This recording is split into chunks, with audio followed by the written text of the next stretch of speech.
বাংলাদেশের সংখ্যালঘুদের নিরাপত্তার জন্য বিশ্বজুড়ে ইসকনের প্রতিটি শাখায় শান্তি প্রার্থনা এবং কীর্তন।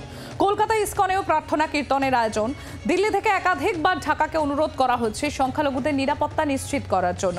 তবে মোহাম্মদ ইউনূসের তদারকি সরকার বুঝিয়ে দিয়েছে তারা অভ্যন্তরীণ বিষয়ে অন্য দেশের নাক গলানো পছন্দ করছে না।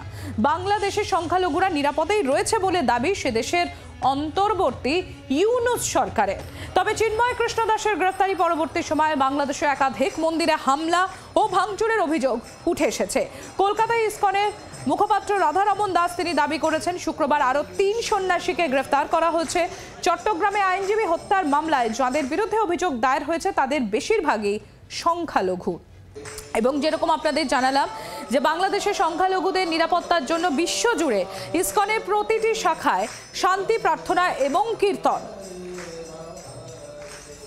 আমাদের প্রতিনিধি দেবব্রত ঘোষ আমাদের সঙ্গে সরাসরি রয়েছেন। আমি সরাসরি চলে যাব দেবব্রতর কাছে। দেবব্রত, আজকে যেরকম ঘোষিত কর্মসূচি ছিল সেইভাবেই শান্তি প্রার্থনায় কীর্তন চলছে বিশ্বজুড়ে ইসকন মন্দিরের প্রতিটি শাখায়। কলকাতার ইসকন মন্দিরে এই মুহূর্তে তুমি উপস্থিত রয়েছো, কি আবহ, কি বলছেন সেখানে সমবেত ভক্তরা? দেখো, আমি আমার ক্যামেরা পার্সনকে দেখাতে বলবো এখানকার যে আবহাওয়াটা। এখানে একেবারে বিকেল 4টে থেকে পূর্ব ঘোষিত কর্মসূচি অনুযায়ী এখানে কীর্তন এবং শান্তির জন্য যে প্রার্থনা সেটা শুরু হয়েছে এবং এখনো পর্যন্ত সেই অনুষ্ঠান চলছে। এখানে সন্ন্যাসী মহারাজদের পাশাপাশি ইসকনের যে অগণিত যে ভক্তরা রয়েছেন তারাও এখানে এসে উপস্থিত হয়েছেন এবং তারা এই কর্মসূচিতে সামিল হয়েছেন। এবং এখানকার যারা মুখপাত্র রয়েছেন তারা যেটা জানাচ্ছেন যে বাংলাদেশে যে ঘটনা ঘটেছে তা কিন্তু উদ্বেগজনক। এখনো পর্যন্ত তারা যেটা জানাচ্ছেন যে চিন্ময় কৃষ্ণ দাস সহ 4 জন সন্ন্যাসীকে গ্রেফতার করা হয়েছে এবং যেটা কিন্তু একেবারেই কাম্য নয়, অত্যন্ত অবাঞ্ছিত ঘটনা।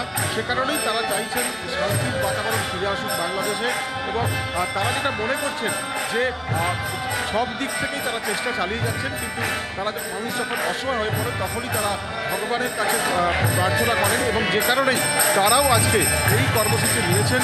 এবং তারা যেটা জানাচ্ছেন পরিষ্কারভাবেই যে তারা এখানে একেবারে প্রার্থনার মাধ্যম দিয়ে, তারা কীর্তনের মাধ্যম দিয়ে তারা সেই প্রার্থনা তারা করছেন যাতে শান্তির বাতাবরণ ফিরে আসুক বাংলাদেশে।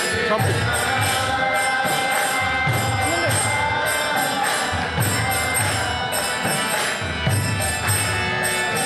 দেখতে পাচ্ছেন সরাসরি কলকাতায় ইসকন মন্দির থেকে সেখানকার আবহ এবং যেরকম ঘোষিত কর্মসূচি ছিল যে আজ সারাদিন ধরে বিশ্বজুড়ে সমস্ত ইসকন মন্দিরে শান্তি প্রার্থনা জন্য কীর্তন করা হবে, সেরকমই দেখতে পাচ্ছেন আপনারা। বাংলার আওয়াজ, বাঙালির আবেগ, জি 24 ঘন্টা।